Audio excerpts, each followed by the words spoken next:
మోదీ గారు గత 2 రోజుల నుంచి రీల్స్ మీద వీడియోస్ చేస్తూనే ఉన్నాడు, రిలీజ్ చేస్తూనే వస్తున్నాడు.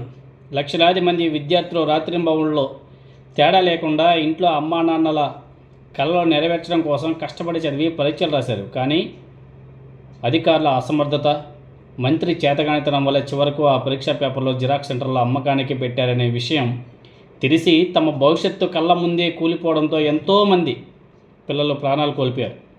అయినా కనీసం స్పందించని ప్రధాని నరేంద్ర మోదీ గారు వ్యవస్థల మీద కడుపు మండి రోడ్డెక్కి ధర్నాలకు దిగితే తమ ప్రభుత్వానికి ఏదో ముప్పు వస్తుందేమోనని వేసి ఆలోచన చేసి చివరికి మోదీ గారు తన మంత్రులకి ఇచ్చినటువంటి సలహా ఏమిటంటే, మీరందరూ రీల్స్ చేయండి, ఇన్స్టాగ్రామ్లో పోస్ట్ చేయండి, యువతంతా కూడా ఇన్స్టాగ్రామ్లో యాక్టివ్గా ఉండారు, మంత్రులందరూ కూడా రీల్స్ చేసి ఇన్స్టాగ్రామ్లో పోస్ట్ చేయండి, యువతకు దగ్గర కండి అని చెప్పేసి వీడియోలు చేస్తున్నాడు ప్రధానమంత్రి మోదీ గారు.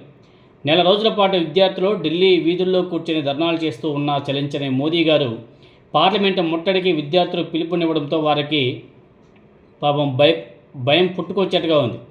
అందుకే ఆ విద్యార్థుల్ని కట్టడి చేయడానికి లాఠీ చార్జీలు ఉపయోగించారు, బాష్పవాయువులు ప్రయోగించి అణచివేయాలని చెప్పేసి చూసి తీరా అది సాధ్యం కాకపోవడంతో అర్జెంటుగా మంత్రిమండలి సమావేశం పెట్టి యువతకు దగ్గర కావడానికి ఇన్స్టాగ్రామ్లో, ట్విట్టర్లతో పాటు మిగతా సోషల్ మీడియాలో కూడా యాక్టివ్గా ఉండాలి అని చెప్పేసి సలహాలు ఇస్తున్నాడు తన మంత్రివర్గానికి.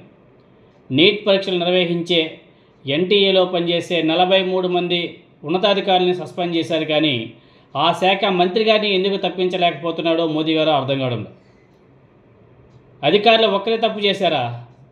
అధికారులు తప్పు చేశారంటే మంత్రి అసమర్థత కాదా? అయినా మోదీ గారు రీల్స్ చేయమని తమ నాయకులకు కొత్తగా చెప్పేది ఏముంది?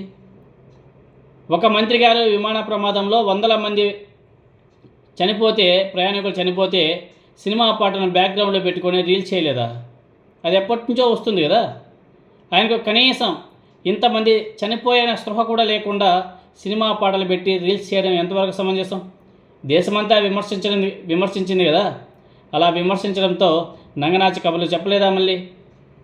అయినా గల్లీలో వార్డు మెంబర్గా కూడా గెలవలేని నాయకులు సైతం ఒక సోషల్ మీడియా టీంని పెట్టుకొని 10 రూపాయలు దానం ఇచ్చినా రీల్స్ చేస్తారు కూడా. సమాజం పట్టించుకొని మంత్రులను రీల్స్ చేయండి అని చెప్పేసి చెప్పడం దేశవ్యాప్తంగా ట్రోలింగ్స్కి గురవుతుంది. అలాగే మొన్న రాత్రి తాను చేసినటువంటి రీల్కి మంచి స్పందన వచ్చింది. హాయ్ ఫ్రెండ్, థ్యాంక్స్ నా వీడియోని బాగా ఆదరించినందుకు అని చెప్పేసి మోదీ గారు మరో వీడియో చేయడం కూడా సోషల్ మీడియాలో ట్రోలింగ్కి గురవుతుంది. ఎంత దారుణమో ఒకసారి ఆలోచన చేయండి. నరేంద్ర మోదీ గారు రీల్స్ సూచన మీద కాంగ్రెస్ జనతా పార్టీ వ్యవస్థాపకుడు అభిజిత్ దీప్కే కూడా స్పందిస్తూ పేపర్ లీక్ అంశంలో ధర్మేంద్ర ప్రధాన్ మీద చర్యలు తీసుకోవాలని అడిగితే ఇన్స్టాగ్రామ్లో యాక్టివ్గా ఉండాలని ప్రధానమంత్రి మంత్రులకు చెప్తున్నాడు. మనకు చదువుకున్న వ్యక్తి ప్రధానిగా ఉంటే బాగుండేది అని చెప్పేసి ఆయన సెటైరికల్గా మాట్లాడడం జరిగింది నిన్న జంతర్ మంతర్లు. అయినా నిత్యం విద్వేషాలతో రాజకీయం చేయడం ఎల్లకాలం సాగదు. మోదీ గారు రీల్స్ చేసినా, ట్వీట్లు చేసినా, పోస్టులు చేసినా జనాలు నమ్మే పరిస్థితుల్లో లేరు ఈనాడు. మీరు ఎన్ని పోస్టులు చేసినా, ఎన్ని రీల్స్ చేసినా, ఎన్ని వీడియోస్ చేసినా కింద కామెంట్స్ ఒకసారి చదువుకోండి. కింద కామెంట్స్ చదువుకుంటే మీ పరిపాలన ఎంత మాత్రంగా నడుస్తుందో, ఎంత సమర్థవంతంగా నడిపిస్తున్నారో చాలా స్పష్టంగా అర్థమవుతుంది. జనాల అవసరాలు పట్టించుకునే వ్యవస్థలను సక్రమంగా నడిపిస్తే జనాలు తమ వెంట వస్తారు. లేదంటే అదే జనాలు, అదే విద్యార్థులు గుణపాఠం చెప్తారనే విషయాన్ని మర్చిపోకూడదు మోదీ గారు. ముందు ఉంటుంది సినిమా గట్టిగానే.